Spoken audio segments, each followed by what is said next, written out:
नमस्कार। मैं ऋषभ यादव। आप सभी को राष्ट्रीय हिंदी दिवस की हार्दिक शुभकामनाएं।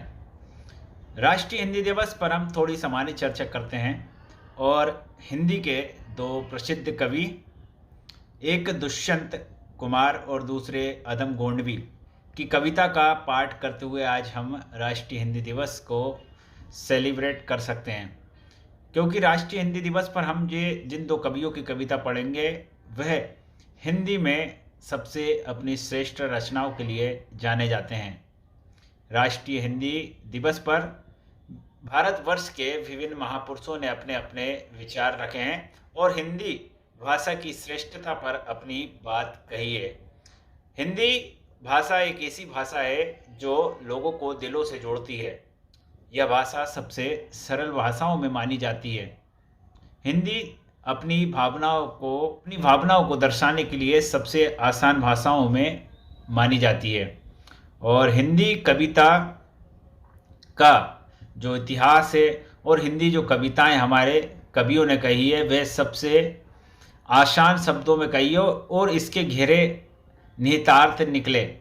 और इन हिंदी कविताओं का भारत की आज़ादी में भी बहुत ही महत्वपूर्ण योगदान रहा। हम हिंदी दिवस को आज इन दो रचनाओं के साथ ही मनाते हैं। ज़्यादा समय नहीं लूँगा मैं आपका। तो सबसे पहले हम दुष्यंत की कविता है, हो गई पीर पर्वत सी पिघलनी चाहिए। ये आप लोगों ने सभी सुनी होगी।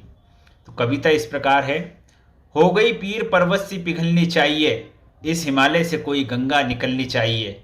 आज ये दीवार पर्दों की तरह हिलने लगी, आज ये दीवार पर्दों की तरह हिलने लगी। शर्त थी लेकिन ये बुनियाद हिलने लगी। हर सड़क पर, हर गली में, हर नगर, हर गांव में हाथ लहराते हुए लाश चलनी चाहिए। सिर्फ हंगामा खड़ा करना मेरा मकसद नहीं, सिर्फ हंगामा खड़ा करना मेरा मकसद नहीं, मेरी कोशिश है कि ये सूरत बदलनी चाहिए। मेरे सीने में नहीं तो तेरे सीने में सही, मेरे सीने में नहीं तो तेरे सीने में सही, हो कहीं भी आग लेकिन आग लगनी चाहिए। ये कविता भी मौजूदा वक्त में खासी चरितार्थ है, इसके लिए इस कविता को चुना है। आप सभी ने शायद सुनी होगी। और दूसरी कविता है प्रसिद्ध हिंदी के प्रसिद्ध कवि अदम गोंडवी।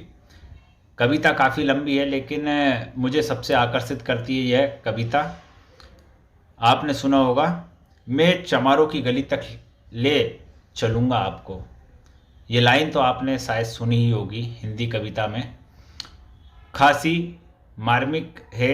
ये जिस समय ये कविता लिखी गई होगी उस समय भारत की परिस्थितियाँ क्या थी, भारत का सामाजिक ढांचा क्या था, ये सभी बात को अंगीकृत करते हुए कवि ने अपनी भावनाओं में लाकर और इसे शब्दों में पिरोआ और हिंदी की यह एक प्रसिद्ध कविताओं में शुमार हो गई, जिसका कई मंचों से अलग अलग जगह वाचन किया गया।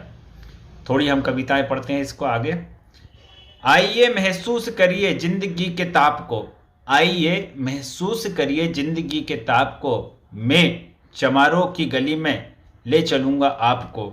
जिस गली में भुखमरी की यातना से ऊब कर, जिस गली में भुखमरी की यातना से ऊब कर मर गई फुलिया बेचारी एक कुएं में डूब कर। हे सदी सिर पर विनोली कंडियों की टोकरी, आ रही है सामने हर कुआ की छोकरी। चल रही है छंद के आयाम को देती दिशा, मैं इसे कहता हूँ सरजू पार की मोनालिसा। कैसी ये भयभीत है हिरनी सी घबराई हुई, लग रही जैसे कली बेला की कुमलाई हुई। कल को ये बाचाल थी पर आज कैसी मौन है, कल को ये बाचाल थी पर आज कैसी मौन है। जानते हो इसकी खामोशी का कारण कौन है। थे यही सावन के दिन हर कुआ गया था हाट को, सो रही बूढ़ी ओसारे में बिछाए खाट को। डूबती सूरज की किरणें खेलती थी रेस से, घास का गट्ठल लिए वे आ रही थी खेत से। आ रही थी वे चली खोई हुई जज्बात में, क्या पता उसको कोई भेड़िया है घात में। होनी से बेखबर कृष्णा बेखबर राहों में थी, मोड़ पर घूमी तो देख अजनबी बाहों में थी। खासी लंबी कविता है ये अदम गोंडवी जी की। हम इसको और पूरा पढ़ते हैं आगे। आ रही थी वह चली खोई हुई जज्बात में, क्या पता उसका कि कोई भेड़िया है घात में, होनी से बेखबर कृष्णा बेखबर राहों में थी, मोड़ पर घूमी तो देखा अजनबी बाहों में थी, चीख निकली भी तो होठों में ही घुट कर रह गई, चीख निकली भी तो होठों में ही घुट कर रह गई, चटपटाई पहले फिर ढीली पड़ी फिर ढीली ढह गई।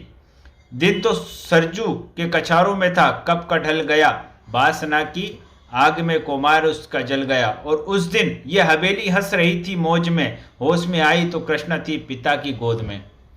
मैं चाहता हूं कि राष्ट्रीय हिंदी दिवस को आप सभी हिंदी की कोई कविता, कोई कहानी, कोई लेख पढ़कर इसे मनाएं। अधम गोविंद जी कविता का पाठ भी करें आप। तो मैं आप सभी से विदा लेता हूँ और आपको शुभकामनाएं देता हूँ। राष्ट्रीय हिंदी दिवस पर हम अपनी भाषा का सम्मान करें, भाषा का गर्व करें और हिंदी को अपनी बोलचाल की भाषा के साथ अपने विचारों की भाषा को भी इसको मनाएं। नमस्कार।